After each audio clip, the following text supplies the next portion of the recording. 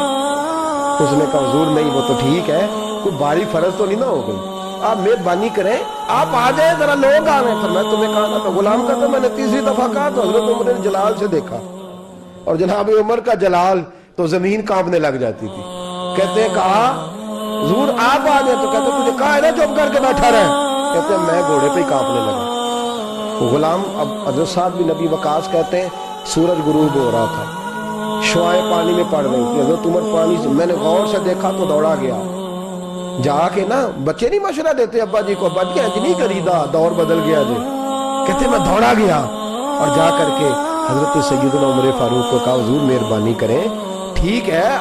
آپ کی درویشی سے کون آگاہ نہیں، وزیر کھڑے ہیں، سفیر کھڑے ہیں، بڑے بڑے عمراء بڑے بڑے ملکوں کے حکمران ہیں، آپ مہربانی کریں یہ تم ذرا نیچا کریں، اور جوتا پہن لیں اگر خراب ہو گیا تو اللہ نیا بھی دے دے گا، اور مہربانی کریں ذرا غلام کو کہیں نیچے آ جائے۔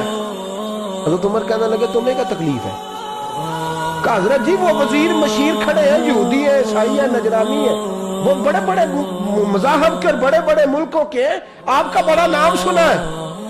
حضرت سیدنا سعد بن نبی وقاص فرماتے ہیں میرے ساتھ اتنا ترش رویہ حضرت عمر کا پہلے کبھی نہیں ہوا، کہتے ہیں ماتھے پہ شکن آیا اور کہنے لگے تجھے تیری مار ہوئے، ان 4 لوگوں کے لیے میں اپنے نبی کا طریقہ چھوڑ دوں، ان 4 دنیا داروں کے لیے نبی پاک کا طریقہ چھوڑ دوں؟ فرمانے لگے سر سے پگڑی اتاری حضرت عمر نے جلال میں، فرمانے لگے میرے سر پہ جو بال ہے نا یہ مجھے کسی دنیا دار نے نہیں دیے، یہ ساری عزتیں مجھے آمنہ کے لال نے عطا فرمائی ہے، اور میں ان محبوب کا طریقہ ان 4 لوگوں کی خاطر چھوڑ دوں؟ فرمایا قرآن کہتا ہے ان اللہ یأمر بالعدل والاحسان، جب میں نے خود عدل کا تقاضا یہ رکھا ہے کہ کبھی وہ بیٹھے گا کبھی میں بیٹھوں گا، باری اس کی ہے تو میں کیسے بیٹھ جاؤں؟ حضرت سعد بن نبی وقاص فرماتے ہیں اسی درویشی میں سلام اس پر کہ جس نے بادشاہی میں فقیری کی، کہتے ہیں اسی درویشی میں حضرت عمر پہنچے تو جو پہلے ڈرا کرتے تھے جب حضرت عمر آئے تو انہیں کامتے بھی دیکھا، روب اور بڑھ گیا، ان کے دلوں کے اندر حضرت عمر کا دبدبا اور بڑھ گیا، اور میرے کانوں میں کہنے لگے سعد پہلے سنا تھا لیکن دنیا سچی کہتی ہے جو حال محمد اور محمد کے غلاموں کا ہے صلی اللہ علیہ، وہ دنیا میں دوسرا کوئی حاصل کر سکتا؟ آج ہمارے پروٹوکول، ہمارے دبدبے، ہماری انا پرستیاں، ہمارے دعوے، ہمارے طریقے، میرے عزیزوں لوگ ہمیں آ کے مثال دیتے ہیں، کہتے ہیں یورپ کی فلاں گلی میں یہ ہوتا ہے، میں نے کہا وہ گرد راہ کو نہیں پہنچ سکتے، یہ ساری چیزوں تو میرے مصطفیٰ کے غلاموں سے حاصل کیا لوگ، ہم نے چھوڑ دی، غیروں نے اپنا لی، خدا را اپنی زندگی میں تبدیلی لائیں، درویشی، سادگی، بے تکلفی، یہ زندگی حسین ہوتی ہے، یہ زندگی سکون والی ہوتی ہے، یہ زندگی اچھی ہوتی ہے، یہ فرحت اور تازگی والی ہوتی ہے۔ اپنے آپ کو ان تکلیفوں اور آلائشوں میں مبتلا نہ کریں، اگر اللہ مال دے، عزت دے، دولت دے، اللہ تعالیٰ نفاست عطا کرے تو پھر اپنے آپ کو سادہ کریں، آزاد کریں، کھلی ہوئی کتاب بنا کے اپنے آپ کو رکھیں۔ مجھے بچہ کہنے لگا حضرت جی جب بھی آتے ہیں آپ کہیں بیٹھے مل جاتے ہیں، ہم کسی کو لا کے کہتے ہیں جناب حضرت جی بڑے مصروف ہیں اور آپ یہاں آگ تاپ رہے ہیں جلا کے، مہربانی فرمائیں۔ میں نے کہا یار 2-4 دن تو بن صبر کے بیٹھنا بندے کے لیے آسان ہوتا ہے، سارا دن ملمہ سازی کر کے رکھنا اتنا آسان کام ہو؟ تو ویسے بھی بندہ جو ہو وہ نظر آئے تو اس کے لیے زیادہ بہتر ہوتا ہے، جو ہو وہ دکھائی دے، وہ زندگی آسان ہو جاتی ہے، بہتر ہو جاتی ہے۔ اور ویسے بھی جو کھلی ہوئی کتاب ہوتی ہے اس میں لوگ مشکوک نہیں ہوتے، جو بندی ہوئی ہوتی ہے نا اس میں لوگوں کو خبر نہیں ہوتی کہ نہ جانے یہ کیا معاملہ ہے۔ میرے عزیزوں اپنے آپ کو بے تکلف بنائیں۔ بے تکلف سے مراد یہ نہیں کہ جیسے بے تکلفی ہم نے ایک غلط چیز کا نام بے تکلفی رکھ دیا ہے کہ جو آدمی بات پہ ٹھٹھا کرے، بات میں مذاق کرے، وہ بے تکلف ہوتا ہے۔ یہ تو بے تکلفی اسلام اس کو پسند ہی نہیں۔ بے تکلفی سے مراد یہ ہے کہ جھوٹی انا نہیں بنائیں، جھوٹے معاملات اپنے گرد نہیں اوڑیں۔ اپنی اگر اللہ آپ کو بہت زیادہ مال و دولت دیتا ہے تو جتنا وہ مولا رومی کہتے ہیں جتنا ٹہنی پہ پھل زیادہ لگتا ہے نا اتنی وہ ٹہنی جھک جاتی ہے، جو اکڑی ہوتی ہے سمجھو وہ خالی ہوتی ہے۔ اگر آپ پھلدار ہیں تو پھر آپ کو جھکے، پھر آپ کو با اخلاق ہونا چاہیے، با مروت ہونا چاہیے، پیار والا ہونا چاہیے۔ زندگی میں اس چیز کو ضرور اپنائیے، بڑے لوگ وہی ہوتے ہیں جن کا کردار بڑا ہوتا ہے، بڑے وہی ہوتے ہیں جن کی بات بڑی ہوتی ہے، کوئی باتوں سے اور پروٹوکول سے کبھی بڑا نہیں ہوتا، ہمیشہ مدحت خیر الانام میں گزرے، دعا ہے یوم اور درود و سلام میں گزرے۔ آخر دعویٰ الحمدللہ۔